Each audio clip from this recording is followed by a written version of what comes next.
7 de abril del 2025. Estar disponibles. Es necesario realizar perfectamente el hacerse uno con cada prójimo, cortando con todo lo que puede impedirlo. Hay muchos factores que pueden comprometer nuestra actitud de amor. A veces se trata de distracciones, otras veces es el deseo de decir precipitadamente nuestra idea, de dar inoportunamente nuestro consejo. En otras ocasiones, estamos poco dispuestos a hacernos uno con el prójimo porque nos parece que no comprende nuestro amor o nos frenan otros juicios con respecto a él.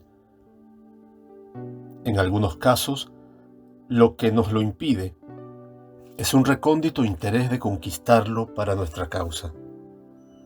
En otros casos, somos incapaces de hacernos uno porque nuestro corazón ya está ocupado por nuestras preocupaciones, nuestros dolores, nuestras cosas, nuestros programas.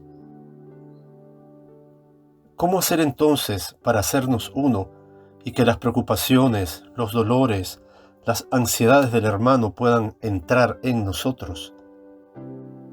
Justamente hay que cortar y posponer todo lo que llena nuestra mente y nuestro corazón. Sí, cortar para ser más libres, más incondicionales en el amor. Cortar para amar mejor. Chiara Lubich, El arte de amar, Ciudad Nueva.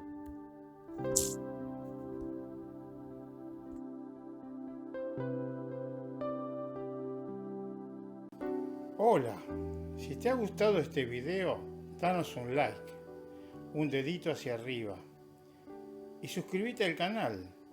Es libre y gratuito, sin ningún compromiso.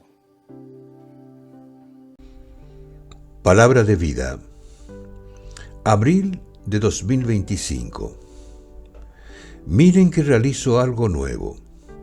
Ya está brotando. ¿No lo notan? Isaías, capítulo 43, versículo 19.